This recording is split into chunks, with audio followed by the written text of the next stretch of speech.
Imagine the smell, the bugs, the heat, and the devastation. 10 years ago, they were there. Tonight, 3 Oregon National Guardsmen share what it was like going to the aftermath of Hurricane Katrina. Amy Frazier has their mission remembered. It was like really crazy because all of a sudden you're in a post-apocalyptic America, and it was a strange feeling. It's an experience these men will never forget. No, I don't think somebody can live through that type of stuff and not think about it. At a quiet picnic table surrounded by the beauty of Oregon's Stoller family estate, they remember where they were 10 years ago. To see part of your own country look just completely a wasteland, I mean, it's just wild. When these Oregon National Guardsmen responded to New Orleans after Hurricane Katrina hit, nothing was where it was supposed to be. You had boats where houses were. You had houses in parking lots like 2 blocks away on top of cars. And then there was the smell. Yeah, that was kind of the boots on ground, boom, right in your face. The water was rancid. You'd see dogs drink the water and be dead that night, you know. It was pretty bad. In the midst of overwhelming death, destruction, chaos, and heat. We had guys medevac out because of bug bites. Ryan Tuttle, Sean Davis, Kevin Hartman, and more than 2,000 others with the Oregon National Guard stepped up to search, patrol, and help any way they could. How do you feel about the experience 10 years later? I joke about it, even though it's not funny. I'd rather go back to Iraq than Katrina. In fact, at the time, Sean and Ryan had just gotten back from Iraq, where Sean was hurt in an IED explosion and ambush.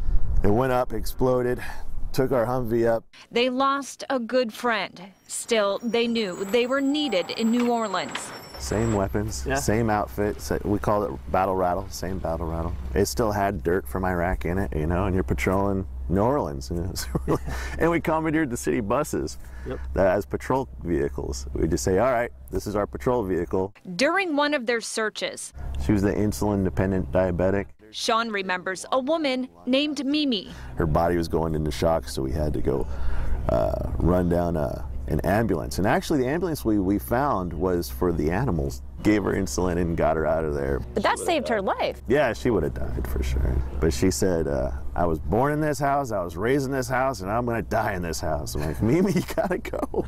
Were people grateful for the help, or was it just so overwhelming so much of the time? Everybody I met was super grateful. You guys are doing a great job. Thank you very much. Okay, bye-bye. But I wasn't there in the beginning when it probably had just hit them right in the face. Yeah, I felt like everybody was still waiting for Uncle Sam to show up with, you know, the rescue and the water. So a lot of frustration from people. We were kind of the face of that. Anything you learned about people from that experience? Oh yeah, in that level of desperation and really just the human nature turns into straight survival mode. You never know when something like that's gonna hit, you know, and you can go one of these ways. You can like, all right, I'm gonna go out and loot and rob, or I'm gonna go out and help my neighbor, you know. Looking back, some describe Katrina as one of the Oregon National Guard's most challenging missions.